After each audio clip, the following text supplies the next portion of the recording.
So as you can see, that's some pretty terrific content that we're going to have, and that is just one track. As Greg pointed out, there's multiple tracks at the convention. You know, there's things that we want to do at the state level. There's information we want to provide about national situation, national politics, national economics, national law. There's a leadership track.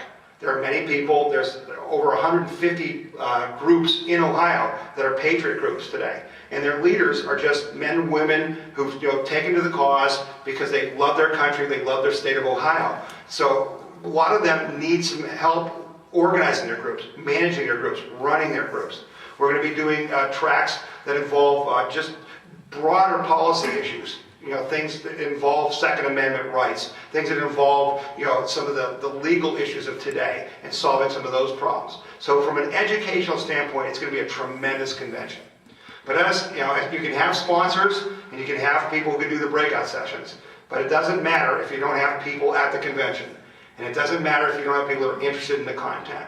And so I thought it was important that we have someone who represents who those people are, because this convention is really put together by patriot leaders from all over Ohio. Hundreds of patriot leaders from all Ohio want to have this convention, need to have this convention, need to have the opportunity for their people to get educated so we can be more effective. And so with us this morning is Ralph Krause from the Fireless Patriots, who's going to tell you about his personal view of why this convention is important and why it's important to his membership. Ralph, if you'd come up and share some thoughts, appreciate it.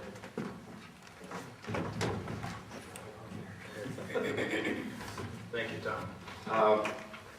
First of all, I drove from Zawistowski, Ohio this morning, 2 hours, because I thought this was important. So that's the first thing I want to say. The second thing I want to say is our group was founded in 2009, August 2009. We've grown to over 500 members. What has helped us grow was help from so many people, Warren Estrom and Peter Wolf, and now Tom, my young friend, who has helped me a great deal through these problems that we're having. Anyway, we're committed to education, educating our community to the truth of our founding, and electing like-minded candidates. Our founders believed that those rights are guaranteed to us in the Constitution, came from God, not from government. And there lies the problem today, I believe. We're at a crossroad. The 2010 election was important in sending a message, but now 2012 becomes the defining election of our lifetime. I believe the Tea Party movement is the last best hope to save our way of life. The politicians have failed us, but we, the voters, must take responsibility because we elected them and we have not held them accountable. The Tea Party movement has a great strength. It is truly a decentralized grassroots effort. Our organizations are dispersed, varied, and each group sovereign. We have no recognized national leader, and thus the leftists, who call us extremists, Nazis, and worse, are stymied. They can't identify, isolate, and destroy our leadership movement, as Saul Alinsky taught in his book, Rules for Radicals, which incidentally was dedicated to Satan, if you don't know that, so I think we're on the right side. Anyway, however, this decentralization is also a weakness, because our lack of organization at the national level does not allow us to focus, as we just talked, Warren, to focus on the power and influence to get things done. It's somewhat like herding cats, like we were just talking, Warren. For example, the union movement, which we all know about, their leadership is top-down. Their power is concentrated in national leaders like Andy Stern of SEIU and Richard Trumka of the AFL-CIO. This is why our convention in July is so important and vital. It gives us the opportunity to come together as patriots from all over Ohio, just average citizens who love their country and are concerned for the future of their children and their grandchildren. At this convention, we can share our progress, our ideas. We can learn what we did right in the last election and what we need to do to better it in 2012.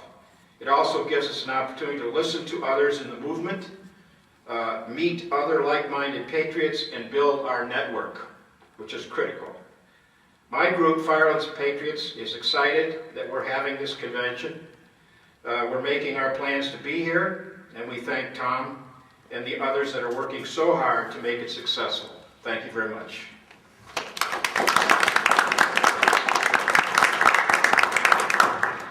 So as you can see, this event is not the creation of an individual or a handful of individuals. It is the creation of a movement of people who are free-thinking Americans who have come to the same conclusion, that our country and our state and our counties and our townships and our cities need us to participate, as the Constitution calls for us to each participate in our self-governance. And so that's what the intention of this convention is. It's not about control. It's not about creating some sort of a structure. It's about bringing together like-minded individuals for a common cause to improve their own knowledge and give them the tools they need to fully participate in the greatest gift that man has ever been given, and that is the right to self-governance. So we are all looking forward to this convention on July 1st and 2nd, the We the People Convention in Columbus, Ohio, at the Greater Columbus Convention Center, and we hope to see you there. Thank you very much. If there are any questions from the media that you'd like to ask, you can ask any of the panel. If you'd like to talk to us individually, that's certainly an option as well. Okay, Mark, you have any questions? Yeah, how many people do you think will attend this? Or do you hope will attend? It's hard to tell because it's never been done not only here, but it really hasn't been done elsewhere. We would certainly expect 1,000, or more, we would hope. We'll see. It's going to be very interesting to see how people respond to this. Again, it's really not kind of a fun and games convention. It's really kind of a serious, let's go to school convention. And a lot of us are pretty old and haven't been to school in a long time. So it's going to be interesting to see how that plays out. But we think we're going to have great support. And how big of a role will Senate Bill 5 and its potential ballot issue play in this convention? Is this going to be a springboard for some kind of campaign against that referendum? Yeah, I think Senate Bill 5 is going to be a big part of every citizen in Ohio's life for the next 6 months. No doubt about it. It's a fundamental issue that has to be solved. So it'll be a big topic at the convention. It'll be a matter of people trying to understand Senate Bill 5 more clearly. And really, I think you're right. It will be a springboard for groups that want to get on one side or the other of the issue. And we think that's important. They should be involved. We want citizens involved. And that's the thing that's really frightening us is when people sit on the sidelines and aren't involved.